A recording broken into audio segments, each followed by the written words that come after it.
অজগরের নাগপাশ যেন আরও পাকে পাকে জড়িয়ে ধরছে তৃণমূলের সর্বভারতীয় সাধারণ সম্পাদক অভিষেক বন্দ্যোপাধ্যায়কে। ইডি, সিআইডি, ডায়মন্ড হারবার থানা, বিষ্ণুপুর থানা, কলকাতা পুরসভা, ভবানীপুর থানা সহ একাধিক জায়গা থেকে আসা গুরুতর অভিযোগের ফাঁসের ফাঁদে আটকে পড়ছেন অভিষেক। শুধু তাই নয়, নিজের দলেও কোণঠাসা হয়ে পড়ছেন তিনি।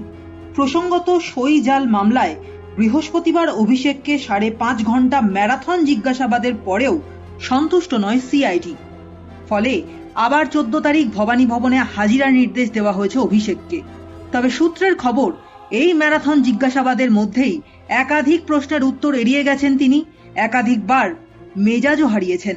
এই প্রসঙ্গেই জিজ্ঞাসাবাদের তথ্য বাইরে কিভাবে এলো তা নিয়ে প্রশ্ন তুলেছেন অভিষেক। 8 তারিখ তারা জানে যখন আমি দিল্লিতে, তখন 8 তারিখ বিকেলে নোটিশ দিয়ে বলা হচ্ছে 9 তারিখে আসো। 9 তারিখেও আমার বৈঠক ছিল। আমি গতকাল সঙ্গে সঙ্গে যখনই আমি কোর্টের নির্দেশ পেয়েছি, আমি সঙ্গে সঙ্গে 6টার আগে গেছি এবং তারা যে প্রশ্নগুলো করেছে আমি তো এখানে আলোচনা করতে পারি না, যদিও আমি দেখছি মিডিয়া অনেক কিছু বেরিয়েছে। আমায় কি প্রশ্ন করেছে, তদন্তকারী সংস্থার কাছে আর আমার সাথে কি আলোচনা হয়েছে, এটা মিডিয়ায় চলে আসছে। এবং আমি বাড়ি ফেরার আধ ঘন্টার মধ্যে আমাকে প্রথম প্রশ্ন কি করা হয়েছে, আমাকে দ্বিতীয় প্রশ্ন কি করা হয়েছে, আমাকে তৃতীয় প্রশ্ন কি করা হয়েছে, তার উত্তরে আমি কি বলেছি, সব আমি দেখছি মিডিয়ায় রিপোর্ট হয়ে গেছে। আমি এটা নিয়েও আগামী দিন হাইকোর্ট মুভ করব। আমি যখন তদন্তে কি আলোচনা হয়েছে কারোর সাথে আলোচনা করছি না, তার মানে আমি ধরে নিতে পারি তদন্তকারী সংস্থার কাছ থেকেই মিডিয়ায় এই খবরগুলো লিক হচ্ছে। যদি লিক হয়ে থাকে, ইনভেস্টিগেশনের উদ্দেশ্য তো ঠিক নয়। একদিকে যখন 4 তারিখ ডিজে বাজানো নিয়ে বক্তব্যের বিরুদ্ধে বিধাননগর সাইবার থানা থেকে অভিষেকের কেস নিয়েছে সিআইডি, অন্যদিকে ভোটের সময় স্বরাষ্ট্রমন্ত্রী অমিত শাহের বিরুদ্ধে অবমাননাকর এবং উস্কানিমূলক মন্তব্যের অভিযোগে অভিষেকের বিরুদ্ধে সাইবার পুলিশ স্টেশনে অভিযোগ জানিয়েছেন শিলিগুড়ির বাসিন্দা সঞ্জয় কুমার সিংঘল। আমি শুনেছি যে মামলায় আজকে আমাকে নোটিশ দিতে এসছে, আমি বলেছি 4 তারিখের পর ডিজে বাজে। আমি প্রশ্ন করতে চাই যে আমি যদি সত্যি কোনো ভুল বলে থাকি, আমি এই স্টেটমেন্টগুলো কবে করেছি? নির্বাচন চলাকালীন।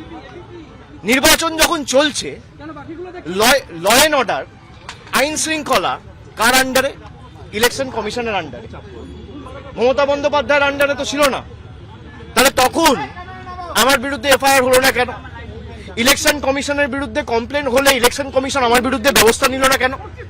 তার কারণ, আমি যদি ডিজে বাজানোর কথা বলে থাকি, দেশের স্বরাষ্ট্রমন্ত্রী বলেছেন তৃণমূলের লোকেদের উল্টো করে ঝুলিয়ে দিয়ে সোজা করে দেবো। कल सिलीगुड़ी के साइबर सेल थाने में मैंने अभिषेक बनर्जी के अगेंस्ट में एक कंप्लेन दर्ज करवाई है, जो 175 12/6/2026 के अंतर नथिभुक्त हुआ है। चुनाव प्रचार के दौरान उन्होंने बहुत सारी ऐसे बयानबाजी की थी जो कानून सम्मत नहीं है। उन्हीं के अगेंस्ट में मैंने वो कंप्लेन की है, जिसमें बीएनएस 2023 और आरपी एक्ट 1951 की बहुत सारी धाराएं लगती हैं। मेरा कहना यह है कि एक सांसद जैसे पद पे रहते हुए, जिसको हम लोग लॉ मेकर कहते हैं, वो कानून कैसे तोड़ सकता है? आपने भी सुना होगा सोशल मीडिया पर, न्यूज चैनल पर उनके बयान, 4 मई 12 बजे के बाद কোন জল্লাদের बेटा दिल्ली থেকে এসে বাঁচায়। होम मिनिस्टर का नाम लेकर उन्होंने कोट किया, माननीय गृह मंत्री।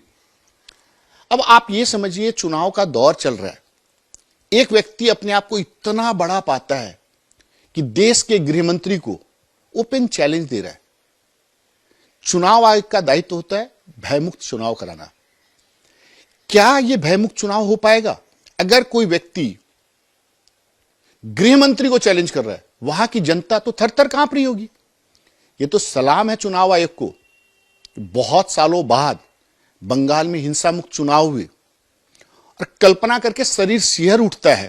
उनके जो वक्तव्य थे, डीजे इतनी जोर से बजाऊंगा कि कान के पर्दे फट जाएंगे, 4 मई के 12 बजे बाद आरामबाग हम लोग पहले भी हारे थे, पिछले बार हम उदार थे, इस बार हम उदार नहीं रहेंगे। उदार नहीं रहोगे तो क्या पब्लिक को गोली मार दोगे? এরই মধ্যে মে মাসের শেষে উস্কানিমূলক মন্তব্যের অভিযোগে ভবানীপুর থানাতেও অভিষেকের বিরুদ্ধে মামলা দায়ের হয়েছে।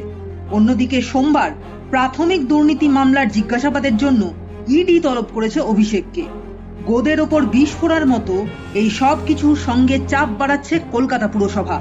অভিষেকের বাড়ির বেআইনি অংশ ভাঙার নোটিশ দেওয়া হয়েছে, তা নিয়ে যথেষ্ট চাপানুতর চলছে একদিকে, অন্যদিকে 27টি সম্পত্তি নিয়েও খোঁজ খবর চালিয়ে চলেছে কলকাতা পুরসভা।